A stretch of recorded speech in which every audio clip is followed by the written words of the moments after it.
नमस्कार, उत्तराखंड बुलेटिन में आपका स्वागत है। मैं हूं आपके साथ वक्ता दुबे। मुख्यमंत्री पुष्कर सिंह धामी 3 दिवसीय महाराष्ट्र के दौरे पर हैं। मुंबई में आज प्रातःकाल भ्रमण के दौरान उत्साह एवं उमंग से भरे हुए मुंबई वासियों के साथ योग एवं सूर्य नमस्कार किया। मुख्यमंत्री धामी ने प्रधानमंत्री नरेंद्र मोदी के स्वस्थ भारत सशक्त भारत के विजन को साकार करने के लिए सभी को नियमित दिनचर्या में योग एवं प्रातःकाल भ्रमण को शामिल करने का संदेश दिया। इस दौरान मुंबई वासियों ने देवभूमि उत्तराखंड भ्रमण के अपने अनुभव को साझा करते हुए प्रदेश सरकार द्वारा की गई व्यवस्थाओं एवं प्रदेश वासियों के सरल व्यवहार एवं सत्कार की प्रशंसा की। आपको बता दें कि सीएम धामी वैश्विक निवेशक सम्मेलन के लिए देश की आर्थिक राजधानी मुंबई में रोड शो के लिए गए हैं। सोमवार को हुए रोड शो में 30,200 करोड़ के निवेश प्रस्ताव पर एमओयू हुए। अब तक देश दुनिया में हुए रोड शो में 1,24,200 करोड़ से अधिक के निवेश के करार हो चुके हैं।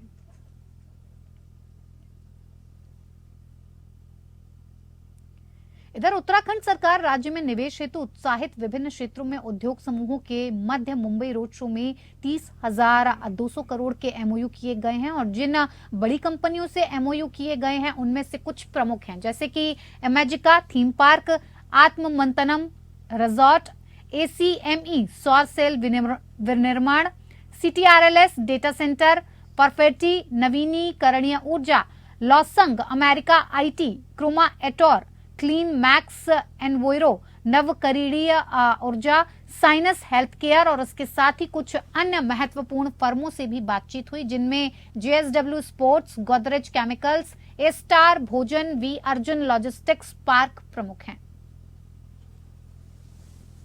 मेरा नाम पंकज सैनी है, मैं क्रोमा एटोर से हूँ और हम उत्तराखंड के इन्वेस्टमेंट मीट में आए हैं। यहाँ पर हम 500 करोड़ का इन्वेस्टमेंट हमने प्रपोज किया है उत्तराखंड में और जल्दी ही हम ये चाहते हैं कि उत्तराखंड गवर्नमेंट के साथ मिलकर हम पूरे प्रदेश में एम्प्लॉयमेंट जनरेट करें और आगे बढ़ें, खुद भी बढ़ें और लेकिन साथ में यहाँ के लोगों को भी बढ़ाएं।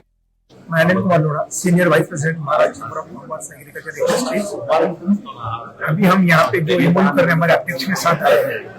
हमारा एक यूनिट है सुक्रोज बनाने का, variety of sucrose and sugar spare pharma company में यूज होता है। हमारा भी इंटरेस्ट है इधर 200-300 करोड़ तक का इन्वेस्टमेंट करने का और वो हिसाब से हम आगे पैदल रखने वाले और अंडर द गाइडेंस ऑफ अपने मुख्यमंत्री साहब जो डायनामिक है उनके मार्गदर्शन में हम ये करेंगे, इससे हमें आशा है। महाराष्ट्र चैम्बर महाराष्ट्र के ट्रेड इंडस्ट्री और एग्रो प्रोसेसिंग इंडस्ट्रीज का अपेक्स ऑर्गेनाइजेशन है जो पिछले 100 साल से महाराष्ट्र के ट्रेड इंडस्ट्री को डेवलप करने का काम किया है। महाराष्ट्र का इंडस्ट्रियलाइजेशन करने का काम इसी चैम्बर ने किया है और आज हमें बहुत खुशी है कि उत्तराखंड सरकार मुंबई में महाराष्ट्र के लोगों को उत्तराखंड में इन्वेस्टमेंट के लिए आमंत्रित करने के लिए आई है। उत्तराखंड सरकार की जो पॉलिसी है वो बहुत ही अच्छी पॉलिसी है और pro industry pro trade policy है, जिसका हम स्वागत करते हैं। इधर उत्तराखंड लोकसभा चुनाव से पहले जितने भी शिलान्यास और लोकार्पण कार्यक्रम होंगे उनमें मुख्यमंत्री पुष्कर सिंह धामी की मौजूदगी रहेगी और इसके लिए मुख्यमंत्री कार्यालय की ओर से अधिकारियों को दिशा निर्देश जारी किए गए हैं और इसको लेकर प्रदेश के कैबिनेट मंत्री सौरभ बहुगुणा ने कहा कि ये काफी सकारात्मक पहल है। आगामी लोकसभा चुनाव को लेकर प्रदेश सरकार की ये नीति है और कोशिश यही रहेगी कि छोटे छोटे कार्यक्रमों की जगह पर बड़े और भव्य कार्यक्रम आयोजित किए जाएं। उन्होंने मुख्यमंत्री के इस कदम को एक अच्छा प्रयास बताया है। चुनाव अब 2024 का चुनाव हमारे बहुत ही नज़दीक है और भारतीय जनता पार्टी की हमेशा से रीति नीति रही है कि उनके वरिष्ठ जितने भी हमारे माननीय हमारे नेता हैं वो स्टेट्स में जाते हैं, वहाँ की समीक्षाएं करते हैं, वहाँ के नेताओं से मिलते हैं, वहाँ की पब्लिक से मिलते हैं, अपनी बात सामने रखते हैं। और ये पहली बार नहीं है कि माननीय गृह मंत्री अमित शाह जी उत्तराखंड आ रहे हैं। अभी 1 महीने पहले भी यहाँ पर आए थे, लोगों से कार्यकर्ताओं से सबसे मिल के गए हैं, प्रोग्राम्स में शामिल रह के गए हैं।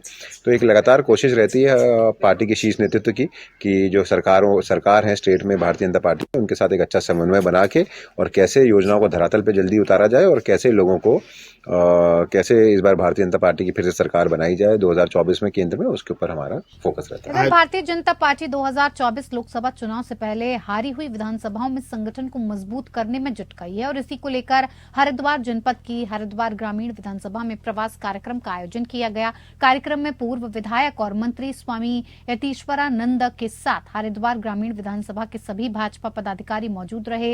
हरिद्वार से भाजपा सांसद रमेश पोखरियाल निशंक ने सभी पदाधिकारियों के साथ बूथ स्तर पर पार्टी को मजबूत करने पर चर्चा की। सांसद निशंक ने केदारनाथ दौरे को लेकर कांग्रेस नेता राहुल गांधी पर निशाना साधा और उन्हें नाटकबाज बताया। उन्होंने कहा कि कांग्रेस के लोग कितना भी नाटक कर लें, उत्तराखंड की जनता उनके झांसे में आने वाली नहीं है। राज्य की जनता ने कांग्रेस को सिरे से निकाल दिया है।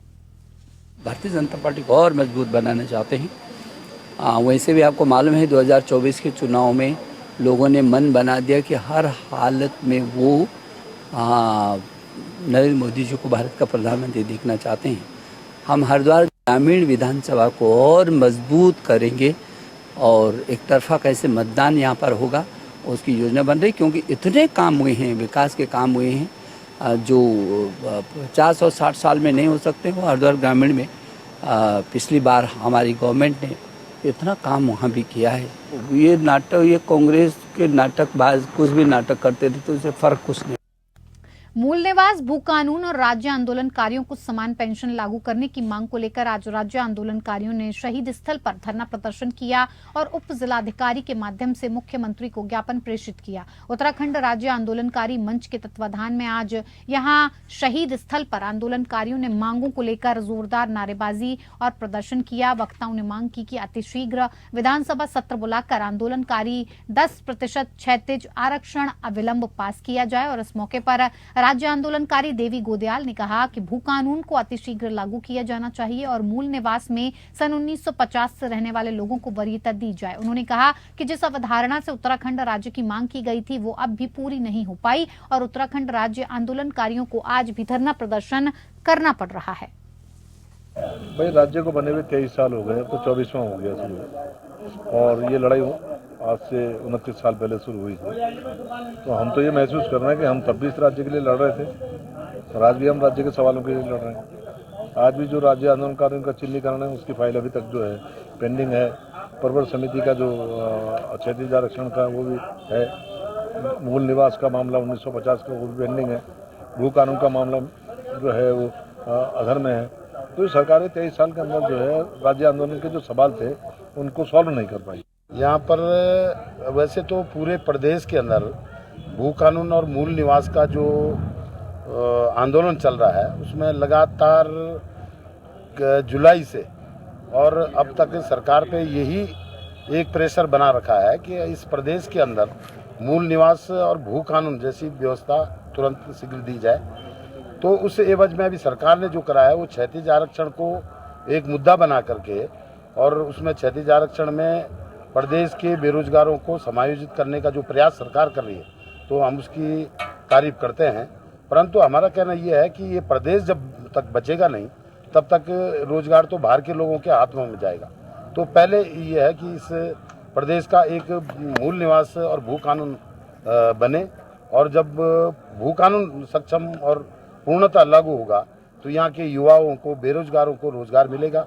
यहाँ का जल, जंगल, जमीन जिस पे उत्तराखंड का मूल अधिकार है उसको सुरक्षित और संरक्षित रखा जा सकता है। उत्तराखंड के पशुपालन मंत्री सौरभ बहुगुणा पिछले दिनों उत्तरकाशी के दौरे पर रहे और इस दौरान उन्होंने अधिकारियों के साथ कई बैठकें की और पशुपालकों से भी मुलाकात कर विभाग की ओर से किए जा रहे कार्यों का फीडबैक लिया। मंत्री सौरभ बहुगुणा ने कहा कि पिछले दिनों 3 दिन के उत्तरकाशी दौरे पर रहे और इस दौरान छोटे पशुपालकों से उनके आवास पर जाकर मुलाकात की। इसके अलावा पशुपालन विभाग की ओर से पशुपालकों के लिए चलाए जा रहे विभिन्न योजनाओं को लेकर चर्चा की गई। उन्होंने कहा कि जिले के अधिकारियों के साथ बैठक कर पशुपालकों के हित में चलाई जा रही योजनाओं की समीक्षा की और इन पर बेहतरी से कार्य करने के लिए अधिकारियों को दिशा निर्देश भी जारी किए गए। नहीं, देखिए मैं 3 दिवसीय उत्तरकाशी दौरे पे गया था। वहाँ पे मैं डामटा गया, पुरोला गया, बड़कोट गया, नौगांव गया, ब्रह्मखाल गया, सिंगोट गया, उत्तरकाशी में रहा और कोशिश यही करी कि कार्यकर्ताओं के, पार्टी के कार्यकर्ताओं के साथ बैठे उनके जो मुश्किलें हैं उसको सुन के उसका कैसे समाधान निकाला जा सकता है उस पर हमने फोकस किया। साथ ही एक मेरा जो सरकार आपके द्वार प्रोग्राम है जिसमें मैं हर जिले में छोटे पशुपालकों के घर जाता हूँ, मत्स्य पालकों के घर जाता हूँ, हमारे दुग्ध पालकों के घर जाता हूँ, छोटे किसानों से मिलता हूँ, उनकी परेशानियाँ सुनता हूँ और उसको कैसे पॉलिसी में नई चीज़ें ला के उनको राहत दिया जा सके उस पर काम करने का हमारा प्लान रहता है। तो उसी हिसाब से हम जो है सारे अपने दुग्ध पालक पशुपालकों के घर गए थे, उनसे मिला। एक फिशरीज का बहुत अच्छा सेटअप 2 भाइयों ने सिंगोट में किया हुआ है, उसको जाके देखा और वहाँ के युवाओं को, वहाँ के मातृशक्ति को यही निवेदन करके आए हैं कि मत्स्य पालन से जुड़िए, पशुपालन से जुड़िए। बहुत अच्छी स्कीम सरकार की है। इधर प्रदेश में खेल विश्वविद्यालय को लेकर मुख्यमंत्री की अध्यक्षता में 2 बैठक हो चुकी हैं, लेकिन अभी तक काम शुरू नहीं हो पाया है। मामला भारत सरकार के वन विभाग से जुड़ा हुआ है। 70 एकड़ भूभाग पर बनने वाले विश्वविद्यालय में अभी तक केवल 35 एकड़ जमीन पर ही भारत सरकार द्वारा सहमति बन पाई है, जबकि 35 एकड़ और जमीन पर भारत सरकार के वन विभाग से क्लियरेंस नहीं मिल पाया है। और इस मामले को लेकर खेल निदेशक ने कहा है कि भारत सरकार का एक पैनल यहां निरीक्षण करने के लिए पहुंचा था, जिसने अपनी रिपोर्ट केंद्र सरकार को सौंपी है। भारत सरकार ने खेल विभाग से इस बाबत पत्राचार किया था और जिसका निराकरण कर लिया गया है। बताया गया कि जल्द ही ये 35 एकड़ वन भूमि भी राज्य सरकार को मिल सकेगी। खेल निदेशक जितेंद्र सोनकर ने बताया कि विश्वविद्यालय के संदर्भ में पूरी रूपरेखा तैयार कर ली गई है। बताया गया है कि उसका एक्ट कैसे होगा, ये भी बनकर तैयार है। कहा कि गुजरात स्वर्णिम विश्वविद्यालय के पूर्व वाइस चांसलर को कंसल्टेंट के तौर पर हायर किया गया है। जैसे ही चीजें क्लियर होंगी, उसके बाद तत्काल प्रभाव से काम शुरू कर दिया जाएगा, ताकि गोलापुर बने स्टेडियम को पूर्ण रूप से इस्तेमाल में लाया जा सके। उस पे भारत सरकार से निर्णय हो जाएगा। रिपोर्ट सब पॉजिटिव गई है, तो जैसे ही वो ज़मीन मिल जाएगी तो फिर उसको हम बनाने का कार्य करना शुरू कर देंगे, क्योंकि उसकी बाकी सारी रूपरेखा हमारी बन चुकी है। खेल विश्वविद्यालय की नियमावली कैसी होगी, उसका एक्ट कैसा होगा, वो सारी चीज़ें हमारी बन के तैयार हो चुकी हैं। और गुजरात स्वर्णिम यूनिवर्सिटी के जो वहाँ के जो वीसी थे, उनको हमने एज अ कंसल्टेंट भी हायर किया हुआ है, ताकि जैसे ये चीज़ें क्लियर हो हम उसको बहुत तेज़ी के साथ बनाएं। और गोलापार जो हमारा स्टेडियम है उसका पूरी तरीके से दशहरा से दिवाली तक साफ सफाई और मेंटेनेंस के लिए गंगा बंदी की जाती है, लेकिन भीमगौड़ा बैराज से गंगा का पानी रोके जाने के 12 दिन बाद भी सफाई का काम धीमी गति से चल रहा है। गंग नहर में पानी सूखने के बाद यहां भारी मात्रा में जमा सिल्ट और गंदगी नजर आ रही है, लेकिन यूपी सिंचाई विभाग इसे अभी तक साफ नहीं कर पाया, जिसको लेकर स्थानीय लोगों और कुछ धार्मिक संगठनों में विरोध भी देखा जा रहा है। हरिद्वार के बिरला घाट पर तीर्थ मर्यादा समिति के कार्यकर्ताओं ने यूपी सिंचाई विभाग के अधिकारियों की कार्यशैली पर सवाल उठाते हुए नारेबाजी भी की। गंगा जी का पानी कम कर दिया जाता है, हर साल गंगा जी का पानी सुखा दिया जाता है। तीर्थ यात्री यहाँ पर परेशान होता है। तीर्थ यात्री यहाँ से प्लान करता है, दूसरी जगह जाता है, ऋषिकेश जाता है, इधर उधर जाता है। तीर्थ यात्री आप देखेंगे पश्चिम बंगाल का इस टाइम पे तीर्थ यात्री यहाँ पर इतना भरमार है और वो परेशान हो रहा है बहुत ज्यादा। और सफाई के नाम पर जो ढकोसलेबाजी यहाँ पर होती है, चाहे सामाजिक संगठन है, सामाजिक संगठन कितनी सफाई कर लेंगे, लेकिन ये जो व्यवस्था है, ये उत्तर प्रदेश सिंचाई विभाग जो हर साल इसका बजट लेता है और बजट लेने के बाद में इंच भर काम नहीं होता। आप देखेंगे दीपावली यहाँ पर जो काम स्टार्ट होगा, काम उस दिन स्टार्ट होगा जिस दिन पानी आने की व्यवस्था होगी, यानी कि आप देखेंगे जिस दिन धनतेरस होगी, धनतेरस वाले दिन गाड़ियां घुसेंगी इसके अंदर। इधर सरकार और अस्पताल की लापरवाही के चलते नारसन स्वास्थ्य केंद्र की हालत बदहाल होने के बाद वहां किसी तरह की सफाई व्यवस्था न होने को लेकर जबरेड़ा विधायक ने सरकार और सरकारी अमले को ठेंगा दिखाते हुए खुद अस्पताल की सफाई कर हालात सुधारने का प्रयास किया है। सेवक फाउंडेशन द्वारा आज स्वच्छता अभियान चलाया गया, जिसमें जबरेड़ा विधायक वीरेंद्र कुमार जाति अपनी टीम के साथ स्वास्थ्य केंद्र गुरुकुल नारसन पहुंचे, जहां उन्होंने अपनी टीम के साथ स्वच्छता अभियान चलाया। उन्होंने बताया कि वो इस स्वच्छता अभियान को निरंतर जारी रखेंगे और प्रदेश सरकार में बैठे स्वास्थ्य मंत्री और स्वास्थ्य सचिव को चेताने का काम कर रहे हैं, क्योंकि स्वास्थ्य मंत्री बोलते हैं कि उनके विभाग में किसी प्रकार की कोई कमी नहीं है और बजट भी बहुत है, लेकिन कटाक्ष करते हुए उन्होंने बताया कि स्वास्थ्य केंद्र गुरुकुल नारसन उनकी नजरों में बहुत पहले से है, जिसमें गंदगी का अंबार लगा पड़ा है। घास फूस में जहरीले जानवर भी हो सकते हैं और इसीलिए उनके द्वारा यहीं से स्वच्छता अभियान चलाया गया है। उन्होंने बताया कि चिकित्सा अधिकारी कहते हैं कि उनके पास सफाई कर्मी नहीं है और बजट भी नहीं है, जिसको लेकर सरकार को सोचना चाहिए और सरकारी संस्थानों पर ध्यान देना चाहिए। आज हम लोग CHC गुरुकुल नारसन में हैं। मेरे साथ ग्राम प्रधान दैया की भाई विक्रांत जी हैं और हमारी समस्त टीम जो है वो सेवक फाउंडेशन के द्वारा आज ये सफाई अभियान चलाया जा रहा है। और काफ़ी दिनों से मैं देख रहा था यहाँ की हालत जो थी बड़ी ख़राब थी। मैंने कई बार जो यहाँ के अधिकारी हैं उनको भी बोला कि यहाँ की साफ़ सफाई दुरुस्त करो, तो वो लोग नहीं कर पा रहे थे। तो हम लोगों ने अपनी टीम के माध्यम से, सेवक फाउंडेशन के माध्यम से आज सफाई अभियान चलाया है। और मैंने जब यहाँ के इंचार्ज को कहा कि क्या दिक्कत है, परेशानी क्या है, तो उन्होंने कहा कि यहाँ पर सफाई कर्मी नहीं है और हमारे पास बजट भी नहीं है। जबकि सरकार के मंत्री जी कहते हैं कि हमारे पास पैसे की कोई कमी नहीं है, जबकि धरातल पर हालात जो हैं वो बड़े ही, मैं कहूँगा बड़े ही खराब है। इधर उत्तराखंड में एम्स की तर्ज पर all India institute of Ayurveda AIIA खुलेगा। राज्य सरकार की ओर से इसके लिए केंद्र को प्रस्ताव भी भेजा गया है और इस संस्थान की स्थापना के बाद राज्य में आयुर्वेद के इलाज और रिसर्च को बढ़ावा भी मिलेगा। उत्तराखंड में आयुर्वेद की अपार संभावनाएं हैं और इसी वजह से राज्य तेजी से एक वेलनेस स्टेट के रूप में उभर रहा है। देश के कई नामी संस्थान वेलनेस के सेक्टर में राज्य में निवेश कर चुके हैं।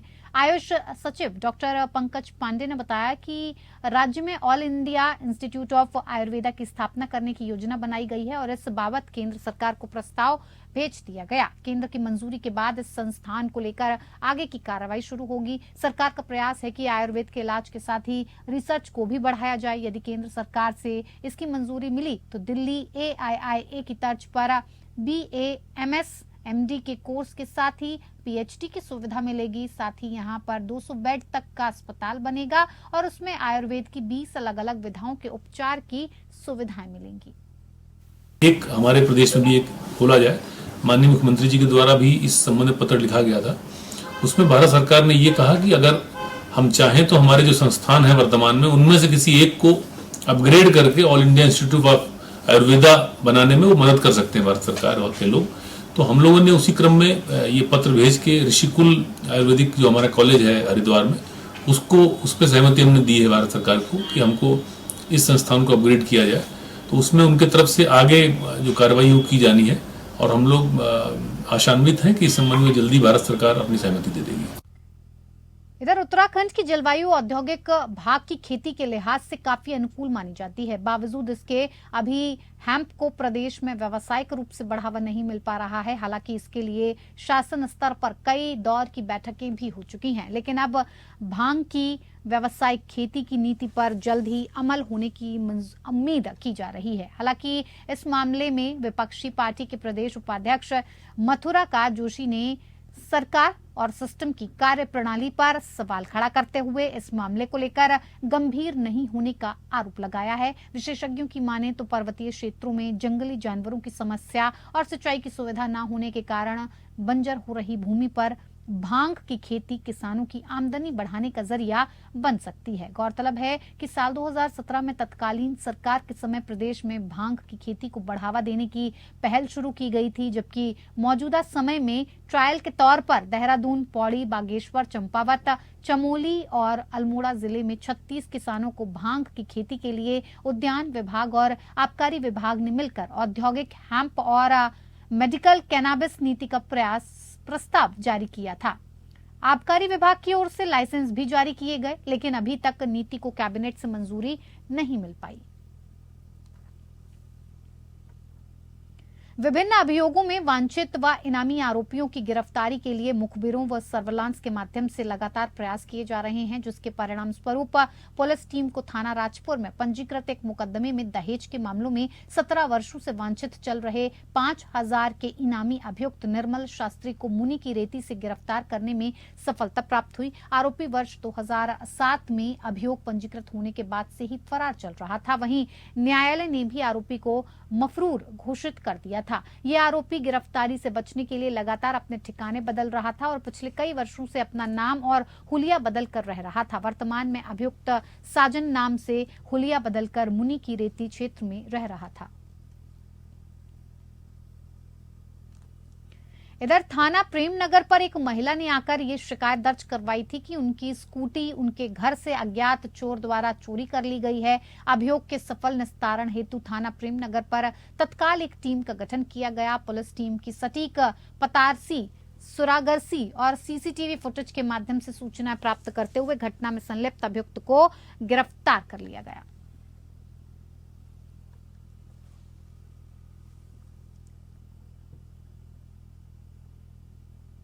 इस बुलेटिन में इतना ही। नमस्कार।